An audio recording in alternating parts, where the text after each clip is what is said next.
¡Que viva Pichincha!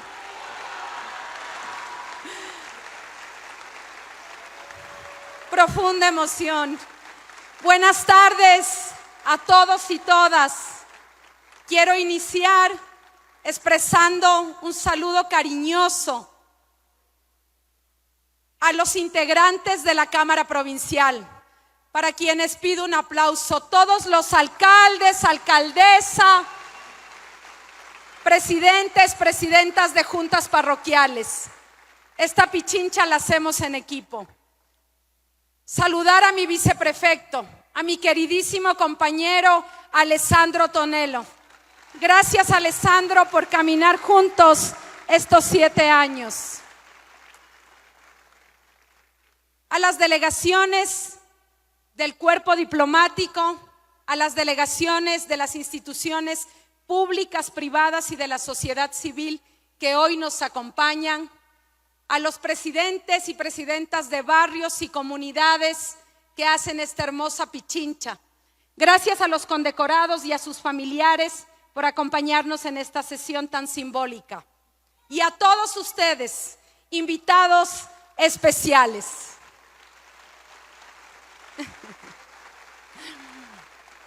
Hoy recordamos los sentidos de una de las batallas más importantes en la historia de nuestro país.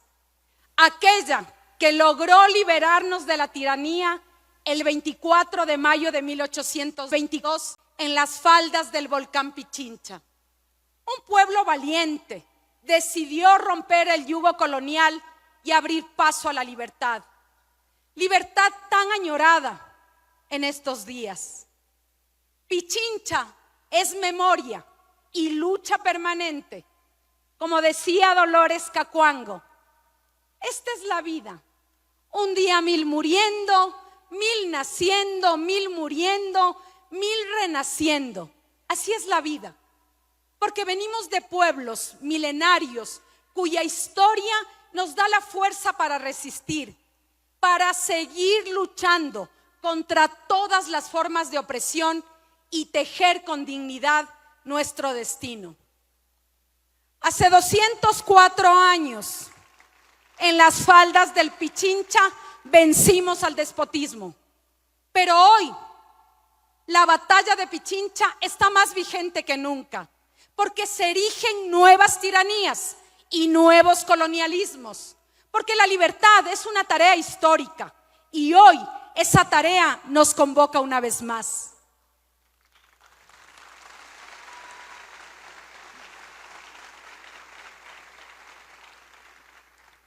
Queridos compañeros, hoy la Pichincha invencible se levanta día tras día para dar las nuevas batallas.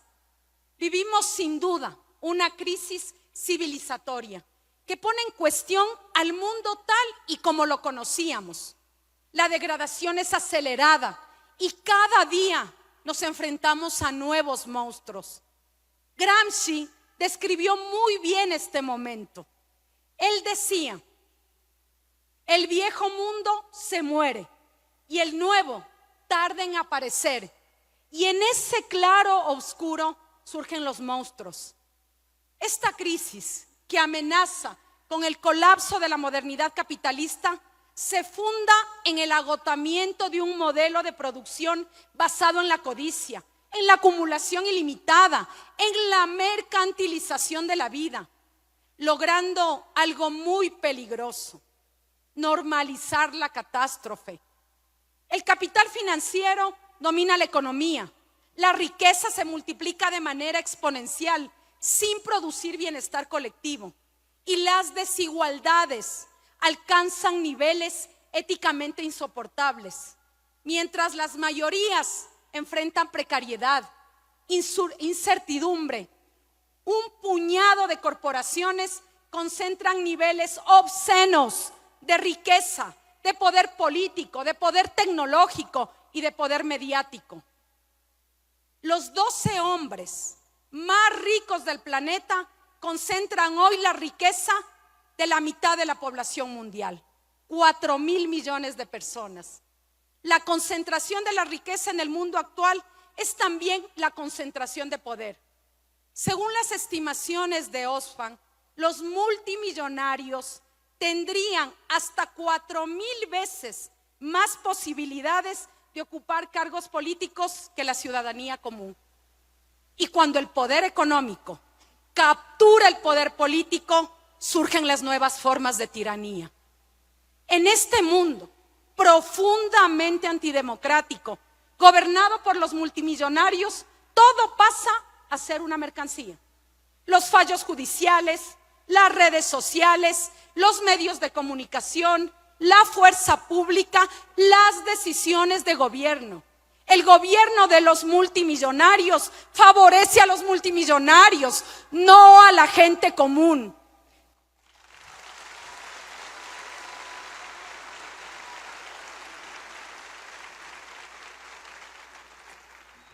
Y esta crisis no puede comprenderse. Esta crisis no puede comprenderse sin mirar la persistencia de la colonialidad del poder.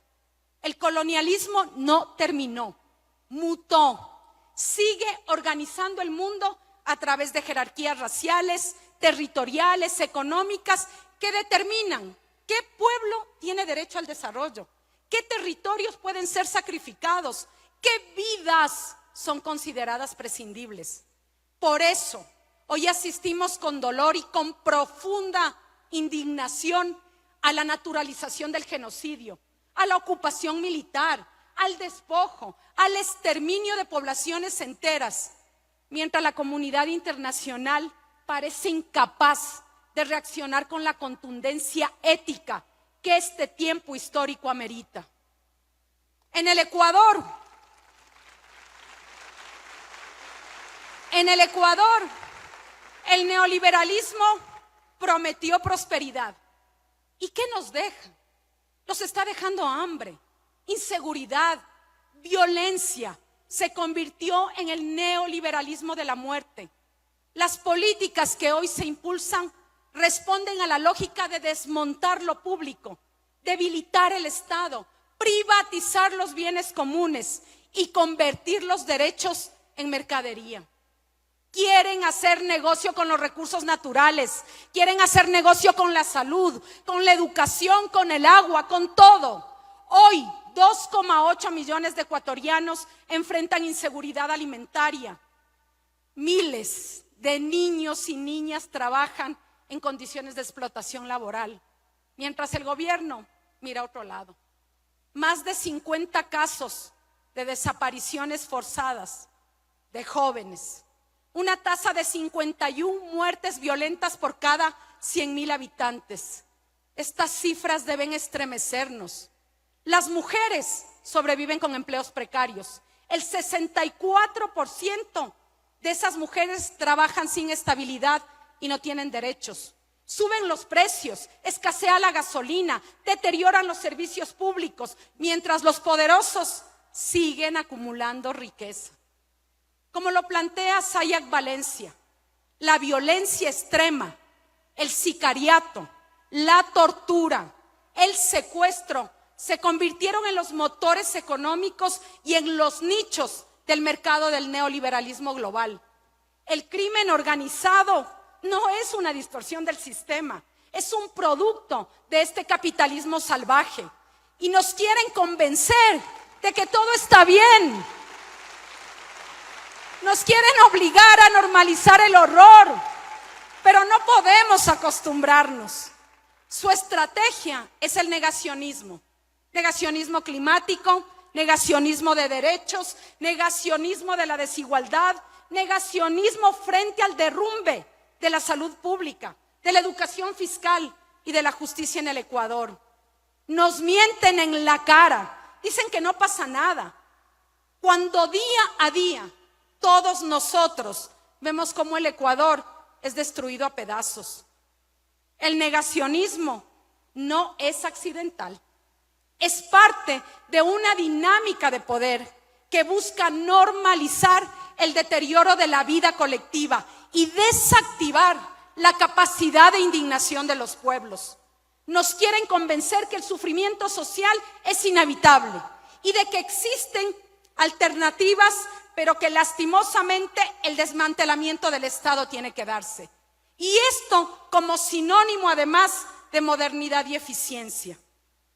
Queridos compañeros y compañeras, no podemos acostumbrarnos a que las madres busquen a sus hijos desaparecidos, recorriendo morgues, cuarteles y quebradas. No debemos acostumbrarnos a que las familias que han enterrado cuerpos torturados y víctimas de desaparición forzada, como Steven, Ismael, Josué y Nehemías, no podemos acostumbrarnos a un país donde una madre sale a buscar justicia y encuentra indiferencia, silencio o persecución. Estamos perdiendo a una generación entera. 450,000 niños no van a la escuela por la pobreza y el abandono estatal. Adolescentes reclutados por el crimen organizado, por las redes de trata de niñas que son explotadas sexualmente. En El Oro, en Guayas, en Esmeraldas, en Los Ríos, las mujeres están confinadas en sus casas por el terror y la violencia. Familias enteras viviendo en la extorsión y el miedo. Pero el miedo también actúa en nuestra débil democracia. La misma que no existe cuando se hace trampa, cuando se rompen las reglas, cuando se encarcela a quien puede ganarle las elecciones, como han hecho con Aquiles Álvarez, legítimo alcalde de Guayaquil.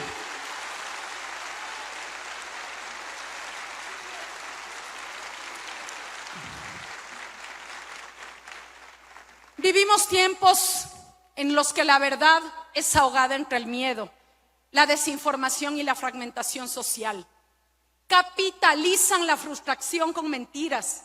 Se dicen patriotas, pero entregan la soberanía.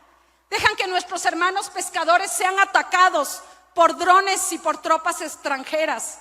Condecoran a quienes deportan a nuestros migrantes tratados como criminales. Se dicen hombres de fe, pero olvidan el amor al prójimo. ¿Cuántos miles de hogares sufren hoy por no tener los medios para curar a sus enfermos, por cuidar de sus niños y sus adultos mayores? ¿Cuántos sufren por no tener oportunidades de trabajo, por tener que reunir los recursos para pagar la extorsión diaria, por el temor de salir a las calles sin saber si volverán? Nos duele Taisha, enterrando a sus pequeños por enfermedades fácilmente curables. Nos duele aquella madre que recibió el cadáver de su bebé en una caja de cartón porque los hospitales no cuentan con lo mínimo. Nos duele la desidia y la indiferencia de este Estado fallido.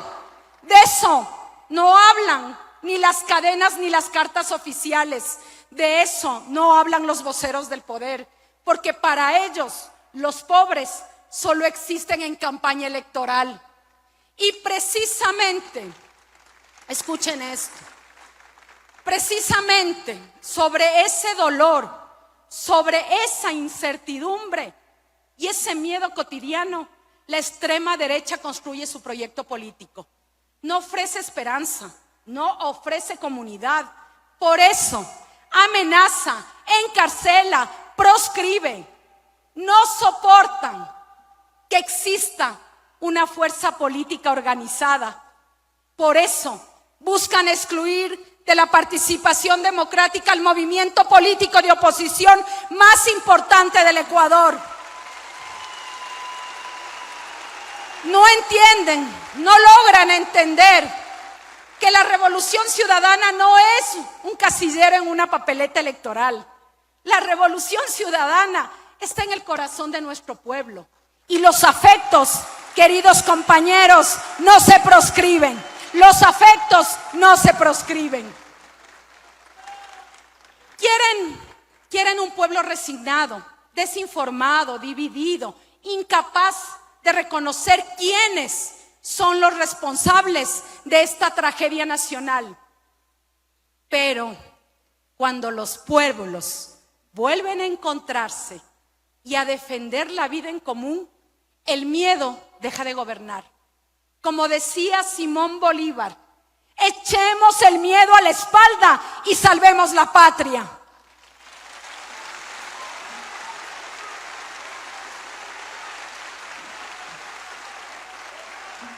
Compañeros, compañeras, amigos, amigas, en Pichincha no nos escondemos, no les tenemos miedo porque estamos junto a la gente. Y gobernar desde la adversidad es una prueba de convicción. Pichincha invencible no le teme a las nuevas batallas. Hemos dado la batalla por el territorio, defendiendo la autonomía frente al centralismo. Se pretende debilitar a los gobiernos locales, eliminando sus capacidades para tejer un futuro digno, limitando la inversión social, disminuyendo su capacidad para impulsar el arte y la cultura. No permitiremos que la ambición y los intereses mezquinos nos quiten nuestra autonomía y nos quiten nuestros recursos, porque un territorio sin voz es un paisaje condenado al saqueo. Por eso, no callamos cuando nos impusieron las reformas al Código de Descentralización. Y aquí es necesario interpelar a la clase política. No es posible que las autoridades locales no se pronuncien cuando están en juego los recursos para mejorar la vida de nuestra gente. Nosotros no tenemos miedo y tampoco tenemos precio. Por eso seguiremos levantando la voz por la descentralización y la autonomía.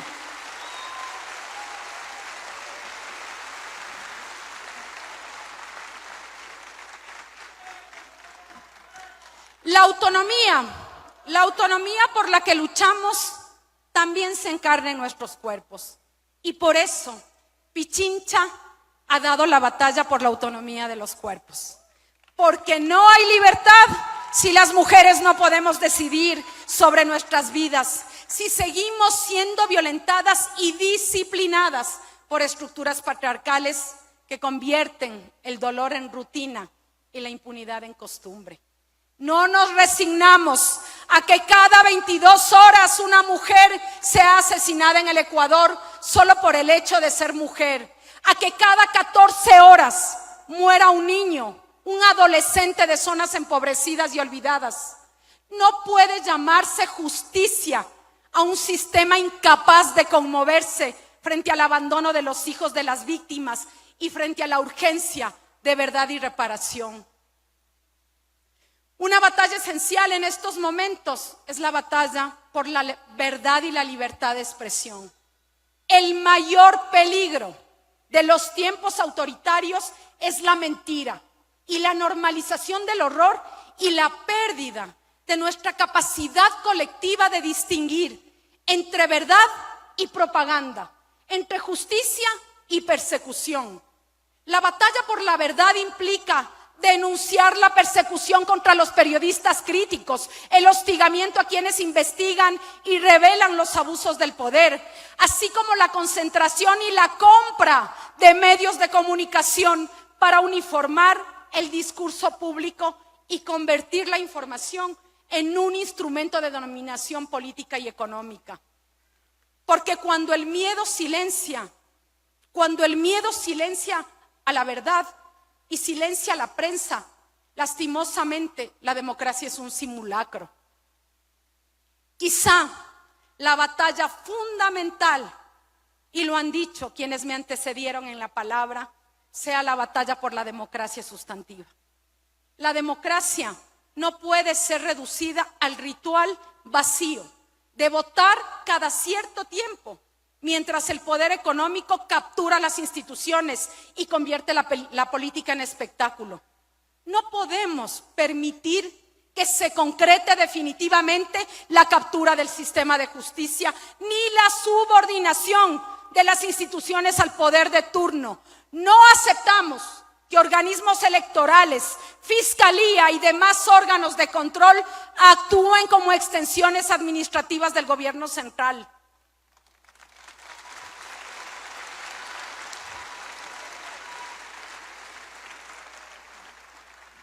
Como advertía Giorgio Agamben, uno de los mayores riesgos contemporáneos es la instalación permanente de los estados de excepción.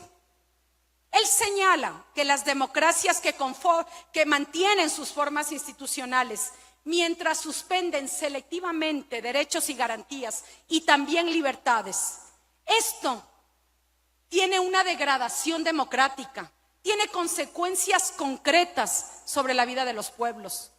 El último informe de la Comisión Interamericana de Derechos Humanos vuelve a alertar sobre graves vulneraciones de derechos humanos en el Ecuador, sobre el uso desproporcionado de la fuerza y la situación de especial vulnerabilidad de amplios sectores de la población. Las niñas, los niños, las personas empobrecidas, las personas racializadas, los grupos de la diversidad sexogenérica. Hoy lo decimos claramente. Frente al embate autoritario, la respuesta tiene que ser más democracia, más participación, más poder popular. La respuesta es un gobierno local, abierto, democrático, feminista y popular. Finalmente, la batalla por la dignidad. Luchamos para que la dignidad no sea un privilegio de pocos. Porque una sociedad justa solo es posible cuando pone en el centro el cuidado de la vida. Nuestra lucha no es solamente local, es también la defensa del multilateralismo, de la paz por encima de la guerra. Necesitamos una urgente transformación de los organismos internacionales. El mundo no soporta más hambre, no soporta más violencia, no soporta más destrucción.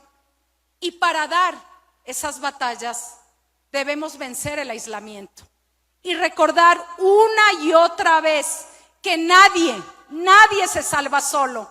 Nos han querido convencer que la vida es una competencia feroz, que el otro es una amenaza y que la única patria posible es el yo.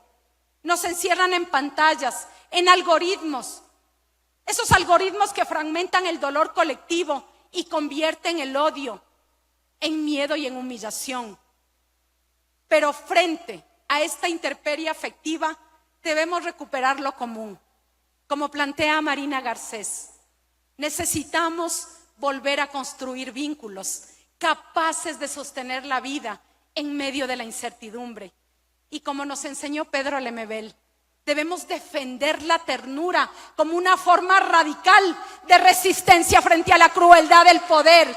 Porque en tiempos donde nos quieren solos, desconfiados unos de otros, consumidos por el miedo, abrazarse, cuidarse, construir comunidad se vuelve subversivo. Para nosotros, la política no es la administración fría del poder. Nosotros creemos en otra forma de hacer política.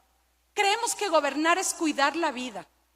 Podemos decir con orgullo que en nuestra gestión no solo hemos inaugurado obras, hemos tejido relaciones que sostienen la vida. Y en estos 7 años en Pichincha trabajamos por la transformación real de la vida de nuestra gente. Dejamos un legado político de liderazgo territorial, una forma distinta de gobernar, escuchando, articulando, cuidando. Atravesamos momentos muy duros en la provincia, lo mencionó nuestro viceprefecto. Nos acusaron de rebelión, sufrimos la cárcel, la pandemia de la COVID-19, el confinamiento, y hemos gobernado en medio de una profunda inestabilidad financiera. En el 2020 se inició la historia de los atrasos en las transferencias del gobierno central. Desde entonces vivimos retrasados, 2, 3, hasta 6 meses. Pero la falta de recursos tampoco detuvo a la Pichincha invencible. Gestionamos créditos internacionales y hemos logrado duplicar nuestro presupuesto de inversión en los últimos años para poder servir a la gente, para servirles a ustedes.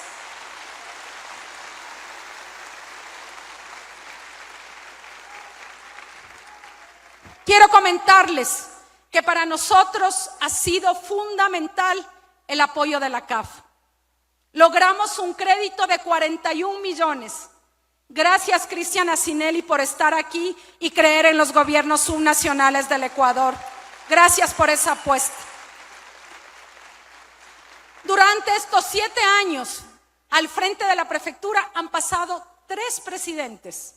Moreno, que sentó las bases de la desinstitucionalización y la persecución. Lazo, que desregularizó el sistema financiero y con ello dio mayor apertura al ingreso del crimen organizado en todas las esferas de la vida. Y ahora, Noboa, que con su necropolítica ha aniquilado la democracia y ha consolidado el neoliberalismo del despojo. 3 gobiernos y un programa neoliberal que ha profundizado el terror, la violencia y la muerte en nuestro país. En contraste a esta tragedia nacional, en estos años, en Pichincha, priorizamos el cuidado de la vida como forma de hacer política. Para ello, trabajamos en equipo, con 4 cámaras provinciales integradas por los alcaldes de los 8 municipios de la provincia y los representantes de las 54 juntas parroquiales provenientes de distintas organizaciones políticas. Y a pesar de ser de distintas organizaciones políticas, el 99% de las decisiones fueron unánimes. Escuchamos todas las voces, generamos consensos, sin ceder jamás a nuestros principios. Esto demuestra que sí es posible gobernar con diálogo, con firmeza y con respeto democrático. La prefectura no ha sido un escritorio, ha sido un espacio vivo donde convergen las voces del territorio. Quiero extender mi agradecimiento a todas las personas que han hecho a esta provincia invencible, a quienes nos han acompañado en cada una de las batallas, a nuestro valiente pueblo de Pichincha que día a día vence la adversidad. Gracias, querido pueblo, por recordarnos que su lucha también es nuestra lucha, que estamos juntos para transformar esta provincia y este país. En este gobierno de izquierda feminista, nos identificamos con Dalia de la Cerda, quien planteó que para las mujeres de la clase trabajadora, la verdadera necesidad urgente es la subsistencia económica. Es decir, mujeres cuya necesidad vital es el plato de comida, un mejor salario y tiempo para cuidar a sus hijos. Por eso, nuestra prioridad es combatir la desigualdad económica, eliminar las brechas con empleo adecuado, impulsar el acceso a salud de calidad y protección contra la violencia y el racismo. Nuestro compromiso ha sido proponer agendas que representen las necesidades de todas las personas, con una mirada que integre las diversidades y que integre las distintas opresiones que enfrenta el pueblo de Pichincha. Con ustedes, lo hemos hecho juntas, creamos la red de centros de protección integral de derechos Guarmi Pichincha, que ha atendido a más de 41,000 mujeres. La línea 166 que ha recibido más de 17,000 llamadas de auxilio. Se han capacitado más de 131,000 personas como parte de nuestra política de formación de derechos. Y recogiendo sus propuestas, generamos el programa Por Ti Mujer, el Punto Colibrí y el Punto Verde, sumando más de 26,000 personas atendidas. Logramos el fortalecimiento del sistema de salud gracias a Pichincha Humana, con la apertura de más centros, con centenares de ferias gratuitas, que hoy son el apoyo fundamental para hogares que han sido dejados en el abandono. Hemos atendido desde el 2019 a más de 1,300,000 personas. Con ustedes y con nuestro viceprefecto a la cabeza, desarrollamos los centros de valor agregado del cacao, del café, de la caña de azúcar, de la leche. Hemos logrado fortalecer y exportar la producción de nuestros territorios. Hemos llevado agua a más de 21,000 hectáreas para asegurar la alimentación de nuestra gente. En equipo,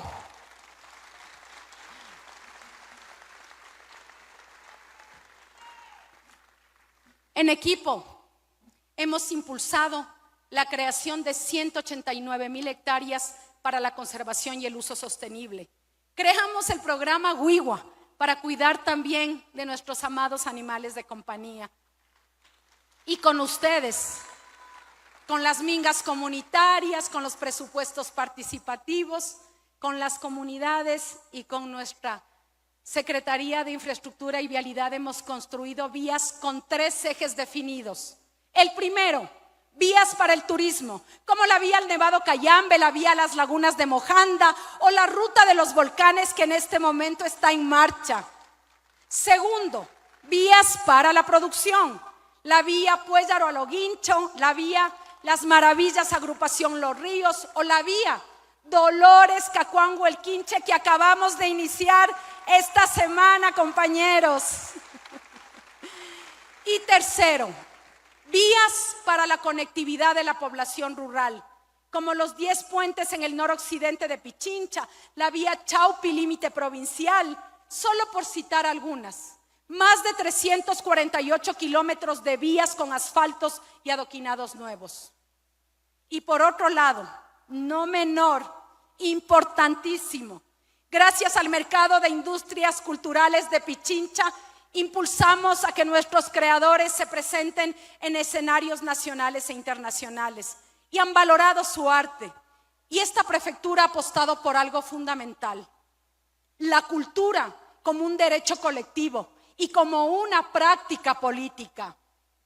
Pero hoy, queridos compañeros, compañeras, no basta con celebrar lo alcanzado. Debemos mirar hacia adelante y decir con orgullo que el futuro debe ser progresista y debe ser feminista. La extrema derecha fascista ha intentado que nos avergoncemos de nuestras creencias, de nuestra ideología. Pero se acabó el tiempo de la vergüenza, como hace poco sentenció el Foro de la Democracia. La vergüenza cambia de bando. La vergüenza para quienes explotan, la vergüenza para quienes discriminan, la vergüenza para quienes odian, la vergüenza para quienes roban, para quienes destruyen las instituciones públicas. Para nosotros, compañeros, el orgullo de defender la igualdad, de cuidar la vida, de pensar en lo colectivo, de priorizar a quienes menos tienen, de luchar por un mundo justo.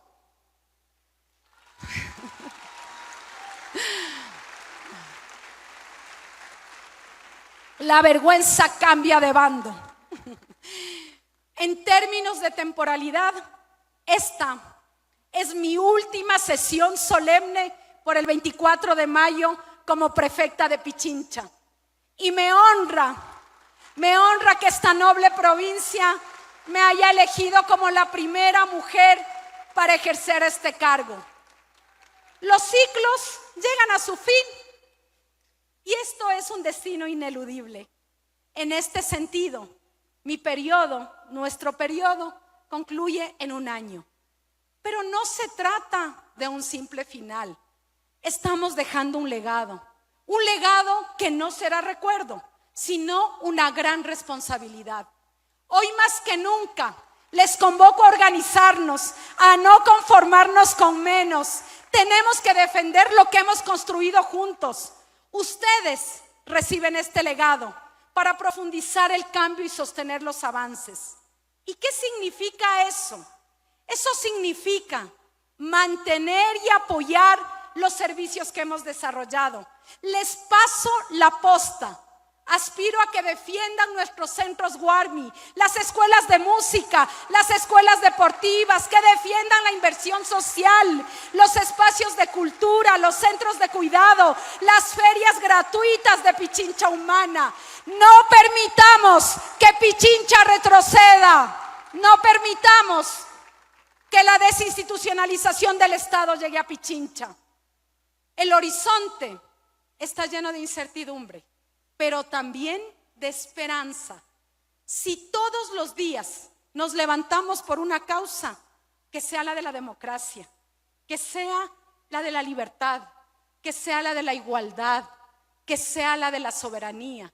Y para ello la unidad es indispensable.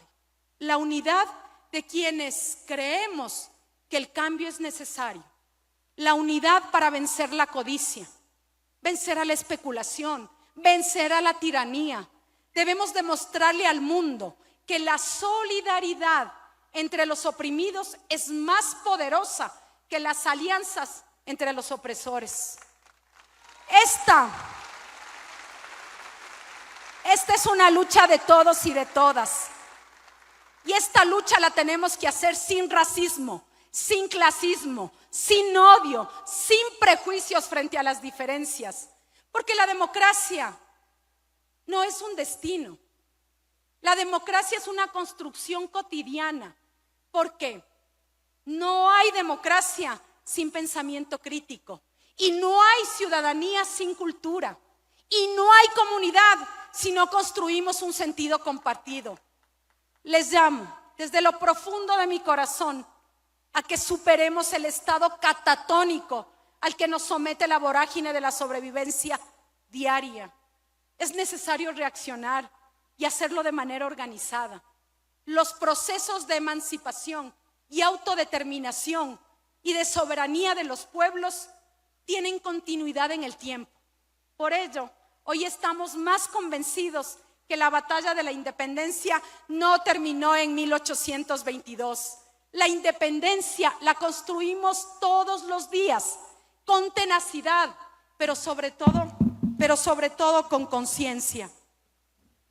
Evocando la memoria de la gran Manuela Sáenz, hoy les digo con convicción, jamás me harán ni vacilar ni temer. Por ese legado histórico me comprometo a seguir trabajando con la misma fuerza, con el mismo compromiso que el primer día que llegamos. Estoy convencida que los sueños se hacen realidad y junto a ustedes y con ustedes, juntos, este será el mejor año de la Pichincha Invencible. ¡Que viva Pichincha Invencible! ¡Y que viva el Ecuador Invencible!